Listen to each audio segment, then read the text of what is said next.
Good evening, students. I am your lecturer Santoshi Behera. हम इस video में नर्सिंग फंडामेंटल सब्जेक्ट का चैप्टर 10 का हेल्थ असेसमेंट, जो कि बीएससी नर्सिंग का सिलेबस है नर्सिंग फंडामेंटल का, उसी को हम प्रीवियस वीडियो में उसी हेल्थ असेसमेंट का हमने types of health assessment, purposes of health assessment, principles of health assessment complete कर चुके हैं. और प्रोसेस ऑफ हेल्थ असेसमेंट का हम पहला स्टेप जो है हिस्ट्री कलेक्शन, वो भी कंप्लीट कर चुके हैं.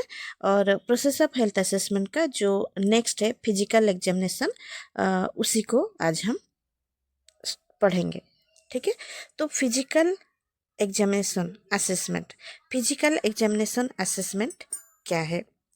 देखिए, प्रोसेस ऑफ हेल्थ असेसमेंट में जो स्टेप है, पहला स्टेप है हिस्ट्री कलेक्शन, दूसरा स्टेप है फिजिकल एग्जामिनेशन. पहले आप पेशेंट जब एडमिशन होगा हॉस्पिटल में, उसका आप क्या करेंगे, पहले हिस्ट्री कलेक्शन करेंगे, उसके बाद आप फिजिकल एग्जामिनेशन करेंगे. फिजिकल एग्जामिनेशन मीन्स पेशेंट का जो वाइटल साइन, जो भी ज़रूरत के हिसाब से उनका नीड है, उसी के हिसाब से आप उनका टेस्ट करेंगे या फिर उनका चेकअप करेंगे. ब्लड प्रेशर, पल्स, रेस्पिरेशन सब चेकअप करेंगे, तो उसको फिजिकल एग्जामिनेशन कहते हैं. फिर उसके बाद थर्ड स्टेप है interpretation of the gather information about patients health, जो कि डिटेल हम एक के बाद एक करेंगे. ठीक है, कंप्लीट करेंगे. उसके बाद फोर्थ स्टेप है फाइंड आउट अबनॉर्मलिटी और रिकॉग्नाइज द डिफरेंशियल डायग्नोसिस को हम रिकॉग्नाइज करेंगे. और उसके बाद है क्लिनिकल डिसीजन मेकिंग. ठीक है, और लास्ट स्टेप है डॉक्यूमेंटेशन.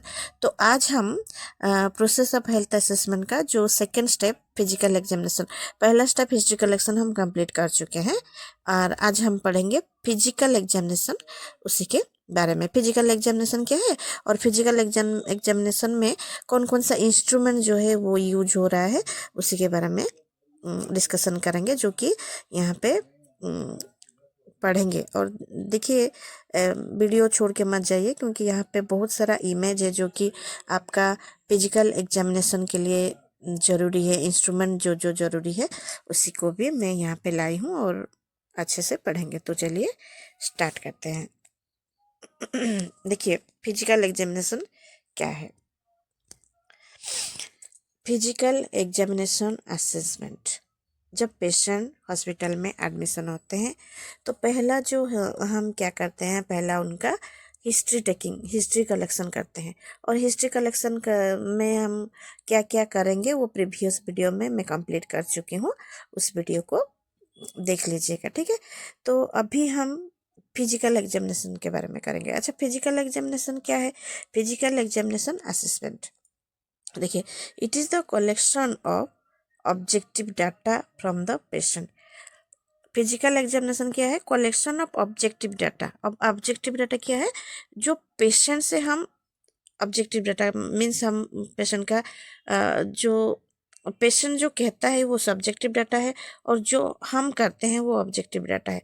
तो हम मीन्स नर्स जो करेंगे, जो पेशेंट का वाइटल साइन चेक करेंगे, ब्लड प्रेशर चेक करेंगे, पल्स चेक करेंगे, रेस्पिरेशन चेक करेंगे, या फिर ब्लड ग्लूकोज लेवल चेक करेंगे, तो वो सभी जो है वो ऑब्जेक्टिव डाटा में जाएगा. ठीक है, तो यहाँ पे हम क्या करेंगे, it is the collection of objective data from the patient related to health based. किसके बारे में, हेल्थ के बारे में हम ऑब्जेक्टिव डाटा पेशेंट से कलेक्शन करेंगे. Okay, based on the subjective data share by the patient. जो पेशेंट जो भी बोला है उसी हिसाब से हम उनका ऑब्जेक्टिव डाटा कलेक्शन करेंगे. और फिर क्या है, patient, the order to perform physical examination is from head to foot. Okay, तो फिजिकल एग्जामिनेशन जो हम करते हैं वो हेड टू फुट, सर से लेके फुट तक, पाँव तक हम करते हैं. But it can be also done as per the need and physical condition of the patient. ठीक है, और क्या है, ये पेशेंट का नीड के अनुसार भी, ज़रूरत के अनुसार भी हम फिजिकल एग्जामिनेशन कर सकते हैं. ठीक है, करेंगे. नेक्स्ट हम देखते हैं इक्विपमेंट फॉर फिजिकल एग्जामिनेशन. ठीक है, इक्विपमेंट फॉर फिजिकल एग्जामिनेशन, हम जो फिजिकल एग्जामिनेशन करेंगे उसके लिए इक्विपमेंट भी तो चाहिए। बिना इक्विपमेंट में कैसे करेंगे? बिना इक्विपमेंट में हम कैसे ब्लड प्रेशर चेक करेंगे? बिना इक्विपमेंट में हम पल्स कैसे चेक करेंगे? और बिना इक्विपमेंट में हम रेस्पिरेशन कैसे चेक करेंगे? ब्लड ग्लूकोज लेवल कैसे चेक करेंगे? ठीक है। तो उसी के बारे में हम अभी पढ़ेंगे कि what are the equipment needed for physical examination. Okay, the equipment required for the physical examination should be available.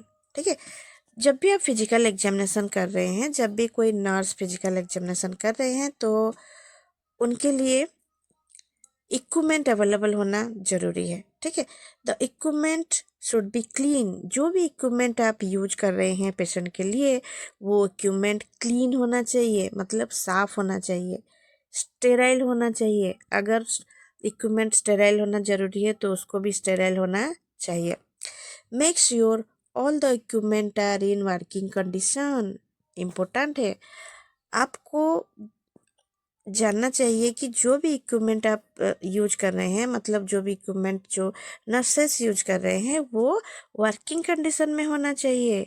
ठीक है, यहाँ पे मैं आपको एक बात जो इम्पोर्टेंट है मैं आपको बोलूँगी कि आप फ्यूचर में अगर आप हॉस्पिटल में एज ए स्टाफ नर्स काम करेंगे, ठीक है, तो आप तो इंचार्ज बनेंगे। तो इंचार्ज बनने के बाद आपका रिस्पॉन्सिबिलिटी है कि जो शिफ्ट आपने लिए हैं, जो शिफ्ट का इंचार्ज है, ए शिफ्ट हो, बी शिफ्ट हो या सी शिफ्ट हो, तो पहले जब आप हॉस्पिटल जाएंगे तो पहले आप ये जो इक्विपमेंट है ये वर्किंग कंडीशन में है कि नहीं, पेशेंट का चार्ज लेने के साथ साथ आप पेशेंट गए ड्यूटी में, आप पेशेंट दूसरा जो स्टाफ है, जो नर्सिंग स्टाफ है, उनसे आप पेशेंट का चार्ज लिए।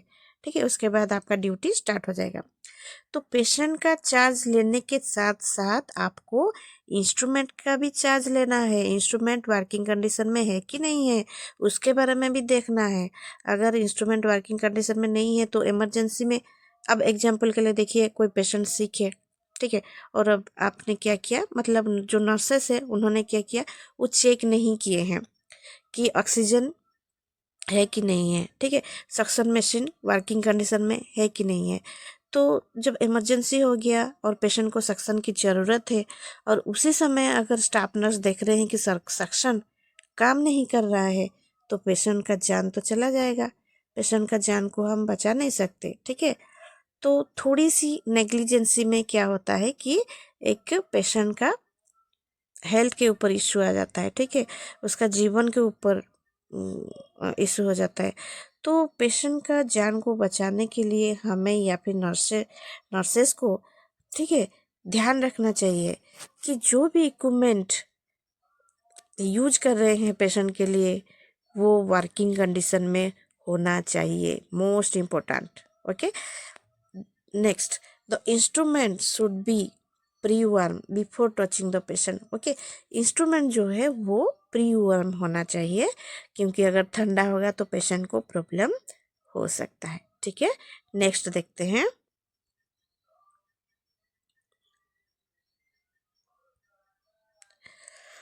ओके, जो जो इंस्ट्रूमेंट फिजिकल एग्जामिनेशन के लिए ज़रूरी है उसका मैं इमेज दे दी हूँ ताकि आप अच्छे से समझ पाए। ठीक है, और अगर आपको अच्छा लगे तो प्लीज़ सब्सक्राइब कर लीजिएगा और लाइक भी करिएगा। ठीक है, तो ये देखिए, ये जो आर्टिकल्स है ये क्या है, आप इसको पहले देखे हैं और जानते भी हैं। ये है थर्मोमीटर। ठीक है, ये क्या है, थर्मोमीटर है। ठीक है, और ये थर्मोमीटर का हाँ पर्पज़ क्या है, हम क्यों यूज करते हैं थर्मोमीटर को? थर्मोमीटर का पर्पज़ है, अब देखिए थर्मोमीटर का ये बॉल पार्ट है और ये जो है ये स्टेम पार्ट है। तो थर्मोमीटर का जो पर्पज़ क्या है, टू मेजर टेम्परेचर। ठीक है, क्या क्यों हम ये थर्मोमीटर यूज कर रहे हैं? मेजर टेम्परेचर, टेम्परेचर को मेजर करने के लिए। ठीक है, बॉडी का टेम्परेचर कितना है उसको मेजर करने के लिए ये टेम्परेचर की सॉरी ये थर्मोमीटर की ज़रूरत होता है। ठीक है, नेक्स्ट हम देखते हैं। ओके, देखिए ये क्या है? ये जो आप इमेज देख रहे हैं ये क्या है? कभी देखे हैं आपने? ज़रूर देखा होगा आपने, ठीक है। बीएससी कर रहे हैं तो आपको ज़रूर देखा होगा। अगर नहीं देखे हैं तो मैं बता देती हूँ। ये है आपका बीपी apparatus, ठीक है। ठीक है, ये क्या है? ये बीपी apparatus, और इसको ये बीपी apparatus है, और इसको स्पिग्मोमोनोमीटर भी कहते हैं, ठीक है। स्पिग्मोमोनोमीटर। और इस ये क्यों यूज करते हैं? ये बीपी चेक करने के लिए यूज करते हैं, ब्लड प्रेशर को चेक करने के लिए यूज करते हैं, ठीक है। नेक्स्ट इंस्ट्रूमेंट हम देखते हैं। नेक्स्ट इंस्ट्रूमेंट को भी आप अच्छे से पहचानते हैं, फिर भी मैं आपको समझा देती हूँ। ये जो इंस्ट्रूमेंट है ये है स्टेथोस्कोप, ठीक है। ये क्या है? ये स्टेथोस्कोप है। स्टेथोस्कोप क्यों यूज करते हैं? उसका पर्पस क्या है? For auscultation of heart sounds and murmur. Heart sound को सुनने के लिए स्टेथोस्कोप यूज करते हैं, और बहुत सारे पर्पज है स्टेथोस्कोप का यूज करने के लिए, जैसे कि यहाँ नहीं दिया है। अगर आप स्टेथोस्कोप में बावल साउंड, ठीक है, बावल साउंड भी आप सुनने के लिए स्टेथोस्कोप यूज करेंगे। जब देखिए, जब कोई पेशेंट का सर्जरी हुआ होगा तो नेक्स्ट डे खाने को देने से पहले डॉक्टर पहले बावल साउंड चेक करते हैं, ठीक है। उसके बाद वो बोलेंगे कि पेशेंट खाना खाएगा या फिर नहीं। तो बाउल साउंड भी यूज करने के लिए स्टेथोस्कोप का यूज होता है। और क्या? और फीटल हार्ट सुनने के लिए भी, अगर बच्चे जब इंट्रायूटेराइन लाइफ में है, मदर का, माँ प्रेगनेंसी में है, तो वो बच्चे का जो हार्ट बीट सुनने के लिए भी ये स्टेथोस्कोप का यूज होता है, ठीक है। नेक्स्ट देखते हैं।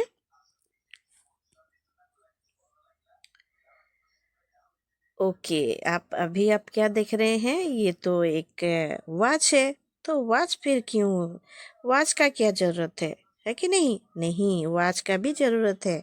अब वॉच का क्यों जरूरत है? ये देखिए, ये जो है ये वॉच है, ठीक है। हाँ,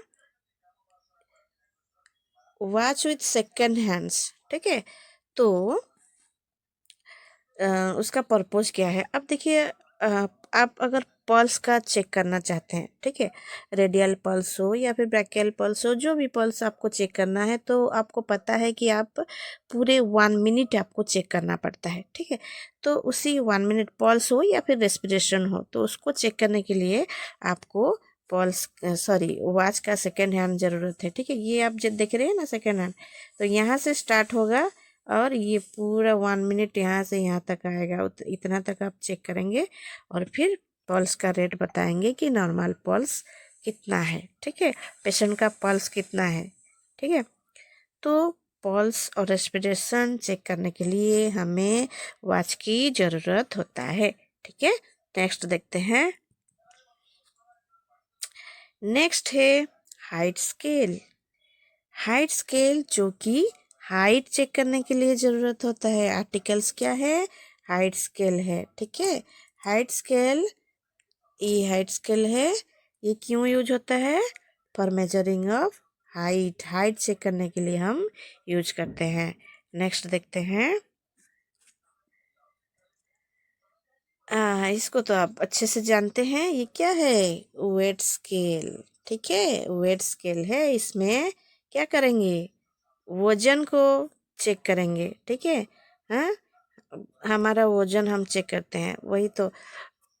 अब वेट क्यों चेक करेंगे? अब देखिए, जब किसी का अ, बीमार है, कोई पेशेंट बीमार है, तो हम बहुत सारे बीमारी जो है हम वेट से भी फाइंड आउट कर सकते हैं। देखिए, एग्जाम्पल के लिए मैं बोलती हूँ, एक ट्यूबरकुलोसिस पेशेंट है, ठीक है।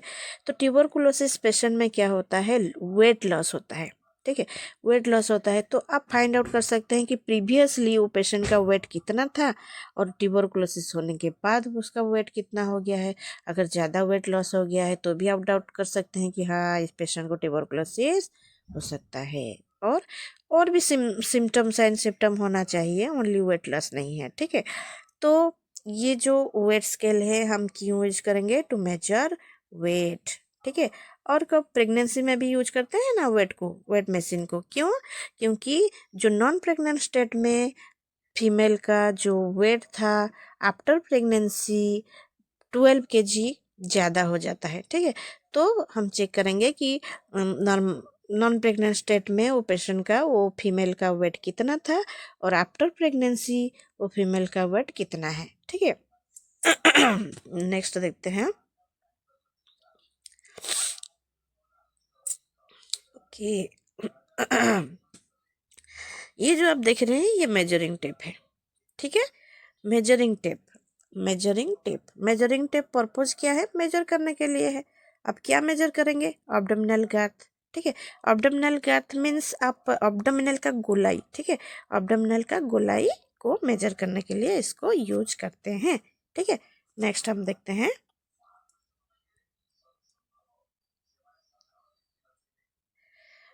स्पैटुला, ठीक है, स्पैटुला और टोंग ब्लेड, ठीक है। ब्लेड इसमें लिखा नहीं है, मैं लिख देती हूँ, ठीक है। BLADE, टोंग ब्लेड, ठीक है। तो ये जो टोंग ब्लेड है, ये आप देख रहे हैं ना, ये टोंग ब्लेड है, ठीक है। टोंग ब्लेड, अब नाम से ही आपको पता चल रहा है टोंग, ठीक है, टोंग है। तो ये टोंग को दबाने का काम करता है, ठीक है। कोई भी एग्जामिनेशन जो कि माउथ का एग्जामिनेशन है, माउथ का असेसमेंट है, यहाँ पे देखिए पर्पस क्या लिखा है, for depression of tongue for the assessment of mouth and pharynx, ठीक है।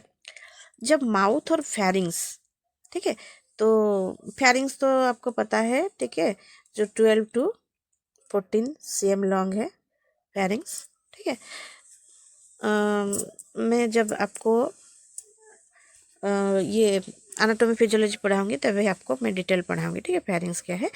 तो जब माउथ और फेरिंग्स दोनों का असेसमेंट होता है, दोनों का एग्जामिनेशन करना पड़ता है, तो टोंग डिप्रेसर का जरूरत होता है। टोंग डिप्रेसर क्या करता है, टोंग को दबा के रखता है ताकि जो माउथ का अंदर का पार्ट, ठीक है, और फेरिंग्स अच्छे से दिखाई दे और उसमें अगर कोई प्रॉब्लम है तो डिटेक्ट हो सके, ठीक है। नेक्स्ट हम देखते हैं।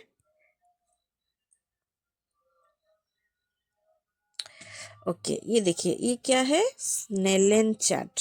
ओके, ये जो आप देख रहे हैं ये स्नेलन चार्ट है, ठीक है। स्नेलन चार्ट का जब हम जाते हैं आई चेक करने के लिए आई डॉक्टर के पास, तो वो क्या करते हैं, हमें एक आंख बंद करके और एक आंख में पढ़ने के लिए बोलते हैं। यही तो है, वही इसी को हम पढ़ते हैं, ठीक है। तो इसी को स्नेलन चार्ट कहते हैं। तो ये क्यों हो जाता है, purpose to assess the vision, vision check करने के लिए हम स्नेलन चार्ट यूज करते हैं। नेक्स्ट देखते हैं हम, ठीक है। नेक्स्ट है परकशन हैमर, ठीक है। ये देखिए इमेज, परकशन हैमर, ठीक है। तो percussion hammer to test the deep tendon reflexes, ठीक है। ये पेशेंट का जो टेंडन रिफ्लेक्सेस को चेक करने के लिए करते हैं। आपने देखा होगा डॉक्टर क्या करते हैं, जॉइंट में जो नी जॉइंट है पेशेंट को, वहाँ नी जॉइंट में इस हैमर में थोड़ा क्या करते हैं, ऐसे ऐसे थोड़ा मारते हैं ताकि वो टेंडन रिफ्लेक्स को पता लगा सकें, ठीक है। नेक्स्ट हम देखते हैं।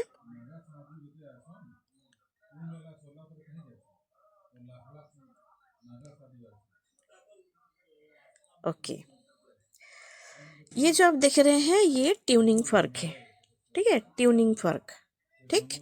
तो इसमें क्या करते हैं, हियरिंग, पर्पस क्या है, टू असेस द हियरिंग, ठीक है। हैं, इसका वाइब्रेशन, इसको वाइब्रेट करते हैं और उसको लेके कान के पास रखने से वो वाइब्रेशन पेशेंट को सुनाई देता है कि नहीं, तो उसका एग्जामिनेशन होता है इसमें, ठीक है। नेक्स्ट देखते हैं। ये क्या है, नाजल स्पेकुलम, क्या है, नाजल स्पेकुलम, ठीक है। स्पेकुलम का मतलब आपको पता है, nasal speculum means to visualize the nasal cavity, ठीक है। नाजल कैविटी के अंदर क्या प्रॉब्लम है जानने के लिए इस नाजल स्पेकुलम की जरूरत होता है। तो स्पेकुलम में ये देखिए, ये एक पार्ट, ये एक पार्ट, ठीक है, दोनों पार्ट, ये नोज में इसे डाल के इसको इसे थोड़ा ऊपर कर देने से क्या होगा, वो नीचे वाला और ऊपर वाला थोड़ा ऐसे रहेगा ताकि अंदर का पार्ट दिखाई दे, ठीक है। ये है नाजल स्पेकुलम। नेक्स्ट है आपका ओटोस्कोप, ठीक है। ओटोस्कोप। ओटोस्कोप मीन्स, ओटोस्कोप नाम से ही पता चल रहा है जो कि हम ईयर कैनल को एग्जामिनेशन करने के लिए ये इंस्ट्रूमेंट की ज़रूरत है। ठीक है, तो पर्पज क्या है इसका? For examination of ear canal and tympanic membrane. ठीक है, ईयर कैनल और टिम्पैनिक मेम्ब्रेन को चेक करने के लिए हमें ओटोस्कोप की ज़रूरत होता है। ठीक है, मतलब नर्सेस को। ओके, नेक्स्ट हम देखते हैं।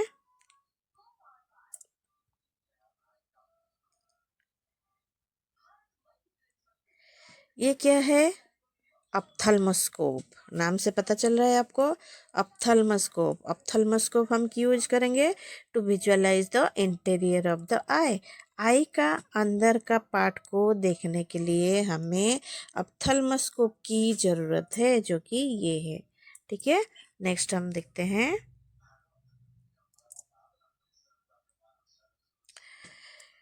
और क्या चाहिए हमें फिजिकल एग्जामिनेशन के लिए? Disposable globe. ग्लोब की ज़रूरत है। ठीक है, ग्लोव्स तो बहुत ज़रूरी है, क्योंकि हम इसी ग्लोव से खुद को भी प्रोटेक्शन करते हैं और पेशेंट को भी प्रोटेक्शन करते हैं। तो ये है purpose for self protection and patient protection.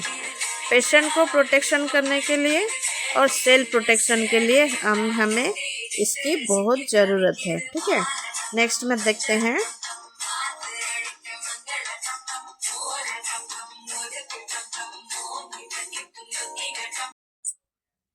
इसमें देखिए, यहाँ पे जो आप देख रहे हैं ये आर्टिकल्स।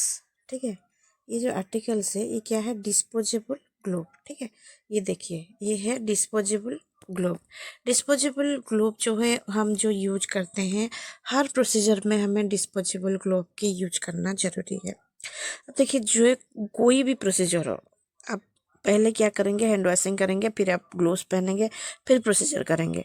और ग्लोव हम क्यों पहनते हैं? नर्सेस जो है वो ग्लोव क्यों पहनते हैं? क्योंकि उनको अपना सेल्फ प्रोटेक्शन के लिए। ठीक है, सेल्फ प्रोटेक्शन, खुद का भी प्रोटेक्शन होगा एंड पेशेंट प्रोटेक्शन। और पेशेंट को कैसे प्रोटेक्शन होगा? पेशेंट को भी प्रोटेक्शन होगा, क्योंकि देखिए हम तो नर्सेस जो है वो बहुत सारे पेशेंट के पास जाते हैं, तो पेशेंट से पेशेंट को क्रॉस इन्फेक्शन भी होने का चांस रहता है। ठीक है, तो आप हैंड वॉशिंग ठीक से करेंगे और फिर ग्लोव्स पहनेंगे। और क्या होता है कि कभी जो वुंड ड्रेसिंग होता है, ड्रेसिंग में भी तो नर्सेस क्या करते हैं? ग्लोव्स पहनते हैं। ठीक है, तो जो ग्लोव्स है वो क्या करता है? Self protection. नर्सेस नर्सेस जो है उनका सेल्फ प्रोटेक्शन के लिए ग्लोव ज़रूरी है, और पेशेंट को भी प्रोटेक्शन करता है ग्लोव्स, तो बहुत ज़रूरी है।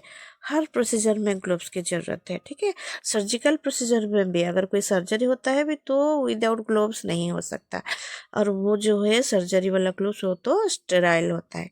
ठीक है, नेक्स्ट हम देखते हैं।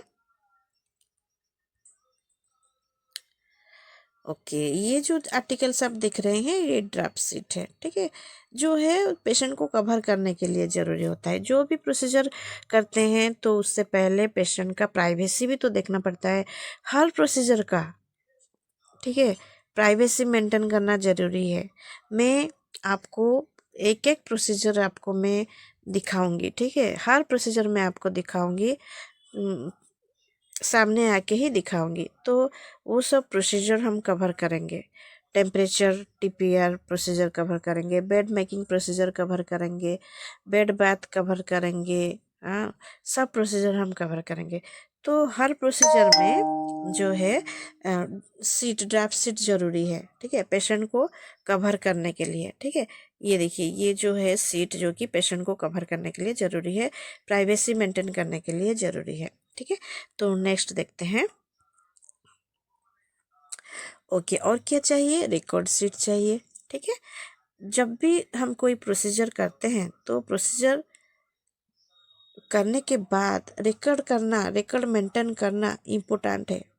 ठीक है, कोई भी प्रोसीजर हो, अगर आप रिकॉर्ड मेंटेन नहीं करते हैं तो मीन्स नर्सेस अगर रिकॉर्ड मेंटेन नहीं करते हैं तो वो बहुत गलत प्रोसीजर हो जाता है। क्योंकि एग्जाम्पल के लिए देखिए, अगर नर्सेस क्या करते हैं कि कोई पेशेंट को इंजेक्शन दे के आ रहे हैं। ठीक है, तो इंजेक्शन देने के बाद वो रिकॉर्ड नहीं करते हैं। ठीक है, रिकॉर्ड नहीं करते हैं तो दूसरा जो स्टाफ है, ठीक है, वो रिकॉर्ड नहीं करते हैं। तो रिकॉर्ड नहीं करने से क्या होता है, दूसरा जो स्टाफ है उनको पता नहीं है कि वो पेशेंट को इंजेक्शन लग चुका है, तो वो जाते हैं वो पेशेंट को फिर से इंजेक्शन दे देते हैं। तो उसमें क्या आता है, पेशेंट का जो डबल इंजेक्शन लग गया, तो पेशेंट का यहाँ पे बहुत हानि हो जाता है, बहुत लॉस होता है, ठीक है, जो कि नहीं होना चाहिए, ठीक है। पेशेंट का लॉस होता है और उसके साथ जो स्टाफ ये करते हैं तो उनका भी एक तो बहुत बड़ा भूल होता है। तो वैसे भूल आज स्टाफ नर्स नहीं करना चाहिए, ठीक है। तो रिकॉर्ड शीट हमेशा करेक्ट मेंटेन करना चाहिए हर प्रोसीजर के बाद, ठीक है। अगर कुछ प्रोसीजर आपने गए बीपी चेक किए तो इमिडिएटली आपको बीपी लिखना चाहिए। आपने मतलब नर्सेस गए फिर कुछ भी प्रोसीजर किए तो उसका इमिडिएटली लिखना चाहिए टाइम के साथ, ठीक है। टाइम डालेंगे, डेट डालेंगे, कौन सा डेट में वो इंजेक्शन दिए हैं और वो टैबलेट दिए हैं या फिर कोई प्रोसीजर किए हैं और किस टाइम में किए हैं। तो इससे क्या होता है, आप एज ए नर्स आप अपने को भी प्रोटेक्शन करके रख सकते हैं और पेशेंट का भी कुछ हानि नहीं होगा, ठीक है। तो ये करना जरूरी है, ठीक है। नेक्स्ट हम देखते हैं, ओके, पेन लाइट। ओके, तो ये जो आप देख रहे हैं ये क्या है, आर्टिकल्स पेन लाइट है। ये पेन लाइट जो है वो पेन लाइट होता है और उसमें एक बल्ब लगता है। ये क्या पर्पज में, कौन सा पर्पज में, फॉर असेसमेंट पर्पज। अगर माउथ का, ठीक है, माउथ के अंदर कुछ चीज़ देखना है तो ये पेन लाइट की ज़रूरत है। पेन लाइट से माउथ का असेसमेंट कर सकते हैं, ठीक है। इसका इमेज मुझे नहीं मिला तो मैं इसका इमेज नहीं दे पाई हूँ, ठीक है। गोनियो, यहाँ पे जो आर्टिकल्स है ये देखिए, ये क्या है, गोनियोमीटर, ठीक है, गोनियोमीटर। अब ये जो आर्टिकल्स है गोनियोमीटर, इसका पर्पस क्या है, ये देखिए, ये जो आर्टिकल्स आप देख रहे हैं ये गोनियोमीटर है, ठीक है। तो इसका पर्पस क्या है, इसका पर्पस है for range of motion angle assessment, ठीक है। मोशन एंगल असेसमेंट को चेक करते हैं, ठीक है। ये आप देख रहे हैं, ठीक है, ये जो है ये ऐसे है, ठीक है। तो ये क्या हो रहा है, ये खुल जाता है ऐसे, ऐसे ये ऐसे खुल जाएगा, ठीक है, इस साइड, फिर इसको ऐसे छोटा करने से छोटा हो जाता है, ठीक है। तो इसी से एंगल, यहाँ से एंगल एंगल चेक करते हैं, ठीक है, मोशन एंगल चेक होता है गोनियोमीटर से, ठीक है। नेक्स्ट हम देखते हैं,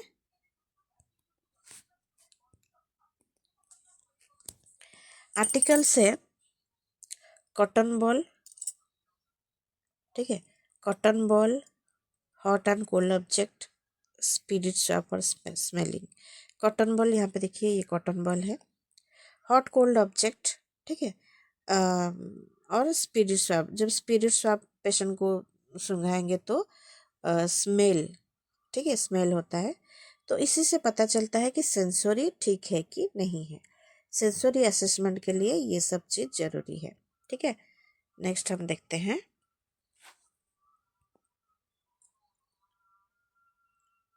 सिम स्पेकुलम, ठीक है।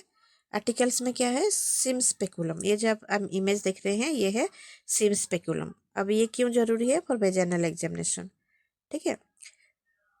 ऑब्स्टेट्रिक प्रोसीजर में ये जो इंस्ट्रूमेंट है ये जरूरी होता है फॉर वेजाइनल एग्जामिनेशन। वेजाइना के अंदर का कुछ प्रॉब्लम है कि नहीं है, ये सब देखने के लिए ये जो इंस्ट्रूमेंट है सिम स्पेकुलम जरूरत होता है। और ऑब्स्टेट्रिक प्रोसीजर में भी होता है, ठीक है, वेजाइनल डिलीवरी में भी इसका यूज होता है, ठीक है। नेक्स्ट हम देखते हैं,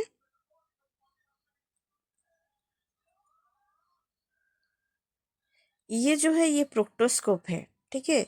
आर्टिकल में लिखा नहीं है, मैं लिख देती हूँ, ठीक है। ये जो देख रहे हैं आप इमेज फॉर रेक्टल एग्जामिनेशन, ठीक है, ये जो है ये प्रोक्टोस्कोप है, ठीक है, PROCTOSCOPE,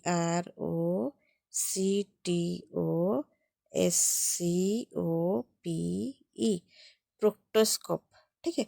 प्रोक्टोस्कोप इंस्ट्रूमेंट, ठीक है, इसी प्रोक्टोस्कोप इंस्ट्रूमेंट में रेक्टल एग्जामिनेशन किया जाता है, ठीक है। रेक्टम के अंदर कुछ प्रॉब्लम है कि नहीं फाइंड आउट करते हैं, ठीक है। ये जो देख रहे हैं आप ये जो है प्रोक्टोस्कोप है, ठीक है। नेक्स्ट हम देखते हैं